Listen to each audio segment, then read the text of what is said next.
Halo Malaysia, terima kasih kerana sudah menonton video ini. Sebelum kita bermula, sila pertimbangkan untuk tekan butang subscribe, like dan share. Berita perkembangan politik semasa dalam negara, perkembangan negara dan semuanya ada di dalam channel ini. Terima kasih kerana sudah menonton. Hai halo Malaysia, selamat malam tuan-tuan dan puan-puan. Terima kasih kerana masih terus setia berada di dalam channel Elvino WSTV. Jangan lupa untuk tekan butang subscribe, bantu admin untuk kembangkan lagi channel ini.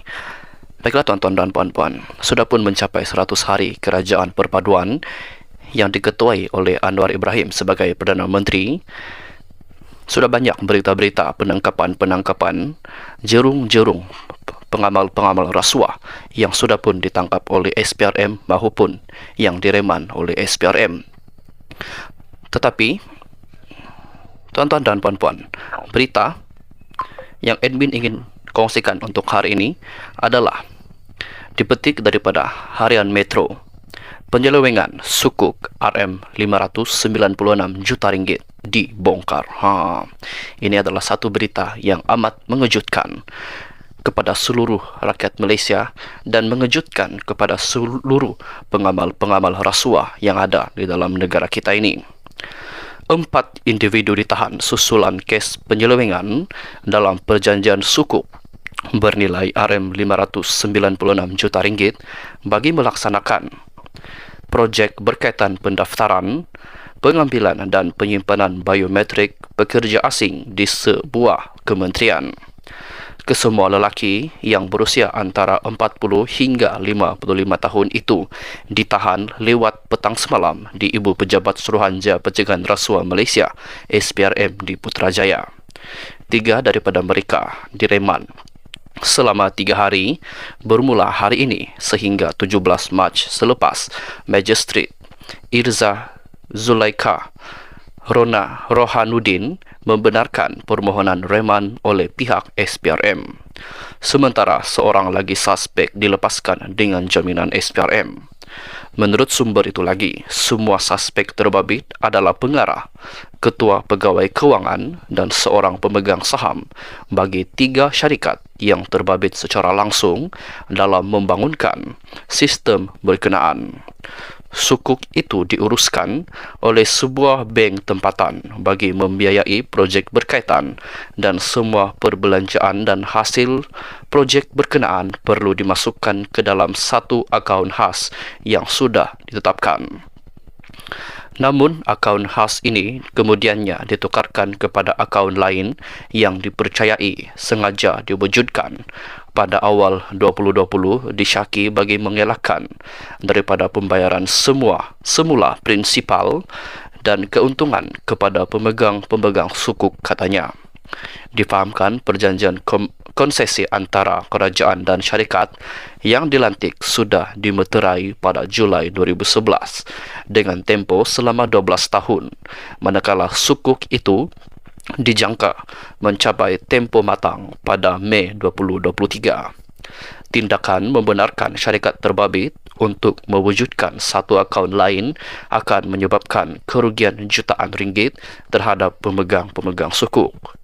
Sementara itu, Ketua Pesuruhjaya SPRM Tan Sri Azam Baki ketika dihubungi mengesahkan penahanan tersebut namun enggan mengulas dengan lebih lanjut. Sekian saja dulu ulasan berita untuk malam ini. Jangan ke mana-mana, terus setia berada di dalam channel ini.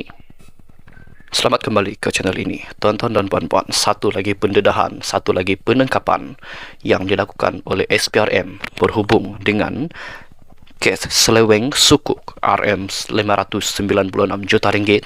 SPRM Suruhanjaya Pencegahan Rasuah Malaysia tahan 4 individu. Tapi sebelum itu, jangan lupa untuk tekan butang subscribe, bantu admin untuk kembangkan lagi channel ini. Suruhanjaya Pencegahan Rasuah Malaysia SPRM menahan 4 individu termasuk pengarah dan ketua pegawai kewangan syarikat semalam bagi membantu siasatan berhubung penyelewengan dalam perjanjian sukuk bernilai RM596 juta yang melibatkan projek pendaftaran, pengambilan dan penyimpanan biometrik pekerja asing di sebuah kementerian. Menurut sumber SPRM, Keempat-empat lelaki itu yang berumur antara 40 dan 55 tahun itu ditahan lewat petang semalam di Ibu Pejabat SPRM Putrajaya di Putrajaya. 3 daripada mereka direman 3 hari selepas Magistrate Irzah Zulaika Rohanuddin membenarkan permohonan yang dibuat SPRM di Mahkamah Magistrate Putrajaya hari ini, manakala seorang lagi dilepaskan dengan jaminan daripada pihak SPRM. Menurut sumber SPRM, sukuk itu diuruskan oleh sebuah bank tempatan bagi membiayai projek berkenaan. Menurutnya, semua perbelanjaan dan hasil projek itu perlu dimasukkan ke dalam satu akaun khas yang ditetapkan. Namun, akaun khas itu kemudiannya ditukar kepada akaun lain yang dipercayai sengaja diwujudkan pada awal tahun 2022 disyaki bagi mengelakkan daripada pembayaran semula prinsipal dan keuntungan kepada pemegang sukuk. Sumber itu berkata tindakan mewujudkan satu akaun lain akan menyebabkan kerugian jutaan ringgit terhadap pemegang sukuk. Difahamkan perjanjian konsesi antara kerajaan dan syarikat yang dilantik untuk pelaksanaan projek berkenaan dimeterai pada Julai 2011 dengan tempoh selama 12 tahun dan sukuk berkenaan dijangka mencapai tempoh matang pada Mei 2023. Ketua Pesuruhjaya SPRM Tan Sri Azam Baki ketika dihubungi mengesahkan penahanan namun enggan mengulas lanjut.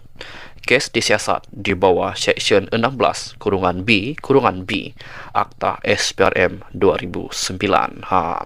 Ini adalah satu lagi berita yang amat menggembirakan seluruh rakyat Malaysia, di mana semua pengamal rasuah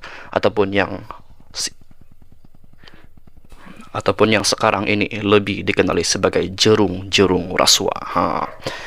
Tuan-tuan dan puan-puan, apakah pendapat anda dengan berita yang baru saya kongsikan sebentar tadi? Sila tinggalkan komen anda di ruangan komen di bawah. Itu saja perkongsian berita untuk hari ini. Jumpa lagi di video yang seterusnya. Sebelum itu, jangan lupa untuk tekan butang subscribe. Bantu admin untuk kembangkan channel ini. Terima kasih. Kita jumpa lagi di video yang seterusnya. Bye-bye. Terima kasih kerana sudah menonton.